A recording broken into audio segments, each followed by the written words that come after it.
Preview. Senate Majority Leader Mitch McConnell. J. Scott Applewhite. Associated Press. As if Senate Majority Leader Mitch McConnell RKY weren't miserable enough over his failure to repeal and replace Obamacare, President Trump has been badgering him on Twitter about eliminating the 60-vote Senate filibuster. According to Trump, this procedural relic was to blame for stalling his legislative agenda in Congress. Republicans in the Senate will never win if they don't go to a 51-vote majority now. They look like fools and are just wasting time. As is often the case, Trump did not entirely grasp the relevant nuances. McConnell tried to pass an Obamacare repeal under a special reconciliation rule requiring just 50 votes plus Vice President Pence's, but couldn't even muster that many due to defections in his own caucus. The majority leader thus seemed understandably exasperated with the president Wednesday, citing his excessive expectations. And, of course, McConnell shows no signs of agreeing to the rule change Trump impatiently favors.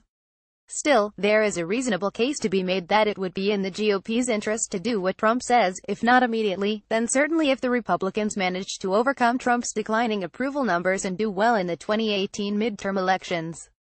GOP senators have made two main arguments against such a power grab. It would be bad for the Senate, and hence the country, to convert the world's greatest deliberative body into the plaything of shifting majorities.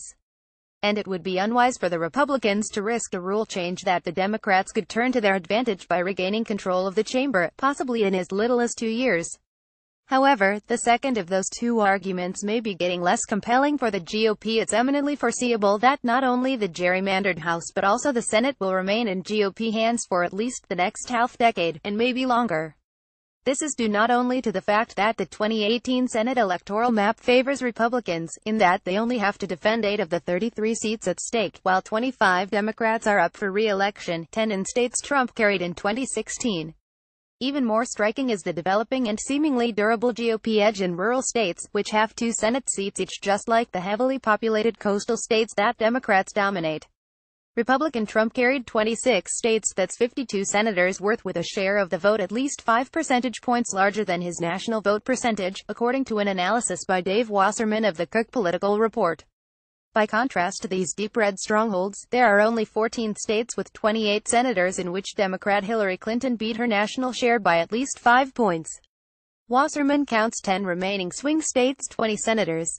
Overall, the statistical bias of Senate races is at its highest level since the direct election of senators became the law of the land in 1913, Wasserman notes. And the 2020 map looks only slightly less favorable to the GOP than the 2018 one.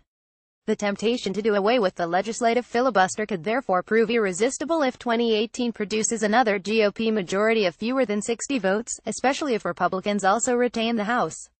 Certainly Trump might see a once-in-a-generation opportunity to transform a whole host of policies, taxes, spending, regulation, immigration, in ways Democrats could not reverse until that far-off day when they managed to capture both houses of Congress and the executive branch. To be sure, this scenario depends on a long series of assumptions, the most important of which is that public dissatisfaction with Trump, or some Trump-triggered crisis, doesn't drag the whole GOP down to defeat in the midterms.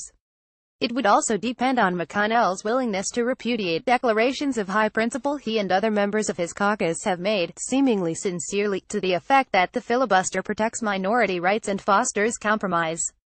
Democrats certainly made that easier for him, by eliminating the 60-vote threshold for judicial and executive branch nominations when they were last in the majority.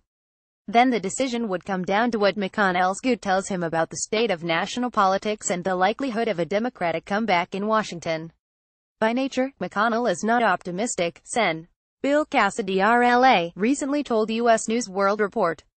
He's not pessimistic. He's a poker player. For the majority leader, abandoning the filibuster could be the ultimate partisan gamble, high risk, but also, under the right circumstances, high reward. Read more from Charles Lane's archive, follow him on Twitter or subscribe to his updates on Facebook.